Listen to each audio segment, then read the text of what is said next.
Stay hard is about going that extra step when you feel like you can't. That's what builds self-esteem and self-respect. Stay hard.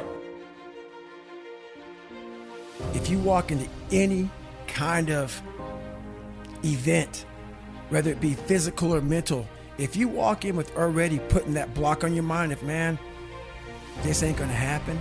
People go, how did you run 135 miles to Death Valley? How did you run 100 miles with no training? Because I went into it not thinking I can't do this, man. I went into it with a strategy. I had an open-mindedness. So until your mind is open to the possibilities that I can do this, you would never be able to do it. Once the mind starts to believe it can be achieved, it then, only then, does it start to break down tactically how we can do this. Until then, you're gonna always lose. The whole thing is this: don't say a word. Stay uncommon amongst uncommon people. You're never done. Don't stop when you're tired. Stop when you're done. Stay hard. Our mind wants to protect us. The mind is like, honestly, it has a tactical advantage over us. It knows our deepest, darkest fears or insecurities. It knows where we start to feel, we start getting that doubt creeping. It says, hey man, you know what, man, maybe this isn't good. Let's go back home to the wife. Let's go back home to the kids. This is not comfortable. So what you say to yourself is important. There's no coach, there's no trainer to keep you going. It's only you. So think about this. You've been working your whole life to get a seat at the table. The seat at the table is you want to be the best amongst all the best people in your career field. So you finally get that letter. It's steak, lobster. It's a big dinner. Everybody's showing up. So in that moment, the mind directs us. It's a protective mechanism. It saves us from doing bodily harm, or it really saves us from discovering that the mind's like, I want to be in charge of you. I don't want you to be in charge of me. So it tells you, let's just stop right here. But once you start breaking through that barrier and start breaking down that governor that you've put in your mind, because we forget we are in control of our mind. We believe it's the other way around. No, we put in our minds what we should do, but we believe our mind is telling us, it's giving us all this feedback. We have to reprogram it. We can't work out without purpose. We need to get into our dress for the wedding. Summertime's coming, so we want to look all good. Our high school reunion's coming up, so we gotta lose weight. The biggest purpose in life is how you respect yourself, how you look at yourself. That's an everyday journey. So every day you should be getting after it. We look at determination, self-discipline. We look at hard work. All these terms, it's almost like we dread them, almost like a punishment. Those are the biggest words of all time as far as respecting yourself. So don't look at them as dread and punishment. Look at those words as a lifestyle. Stay hard. Today, I woke up and I don't know where to run here. It's very difficult to run around this place. So someone said, hey, you can run around out here, like around this 1 mile block. And I'm like, you know what? I'm not doing that. So I went down to the gym and there's this like crazy elliptical trainer, but it's not a normal elliptical trainer. It's one that you like almost self-power. So I got on that thing and I realized, man, I don't want to do this. So right then I realized, it looks like we're gonna be here for a while. Well, I did that for 2 hours and 45 minutes. I'm not saying do that, but that's something I did today. Once my mind said, you know what, let's not do this today. I said, well, since my mind went there, I redirected it and said, just for having that weak thought, we're gonna be on here for a while. If you're choosing to do something, attack it. Because they're gonna remember you as not attacking it. So I want to be remembered. You can hate me, but there's one thing you can't say about me. I didn't attack it.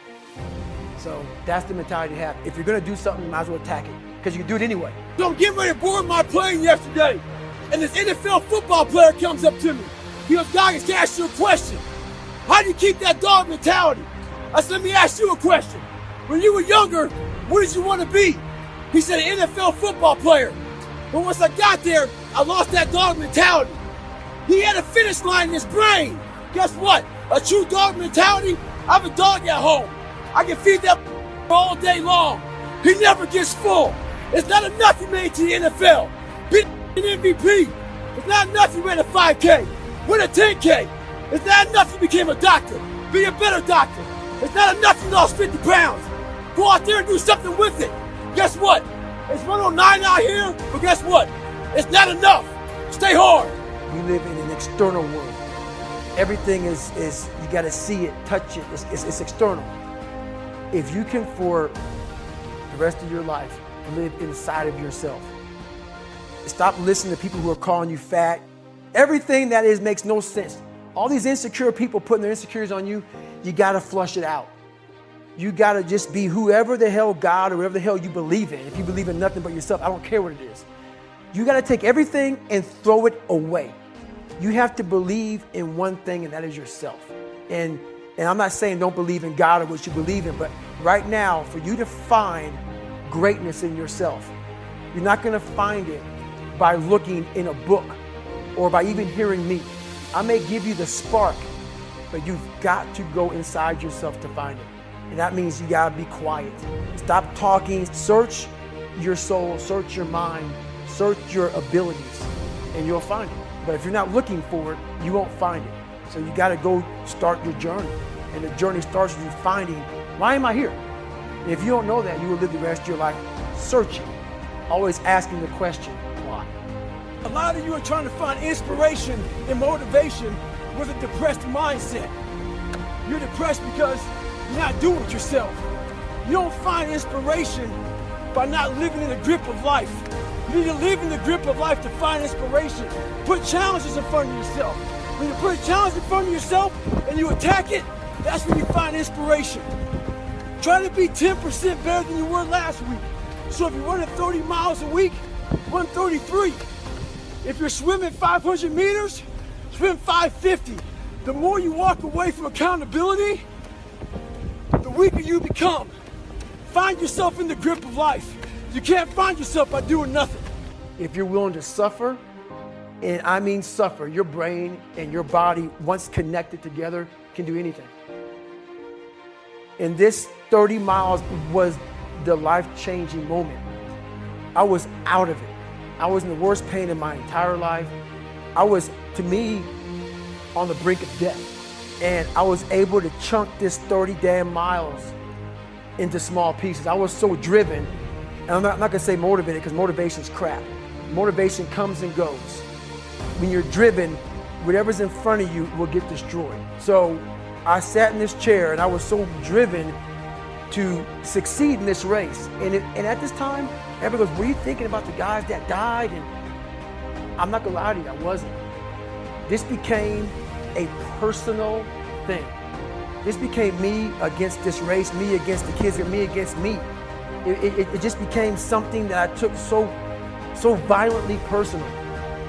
And I broke this thing down into small pieces. I said, okay, I gotta get nutrition. I gotta be able to stand up before I can get off this curb and get off this chair and be able to go 30 miles. So I went through all these small steps and I was able to stand up. And then from standing up, I was literally walking around with my wife at the time, and she goes, "You're not gonna make the time." She goes, "You're walking like 30-something minute miles."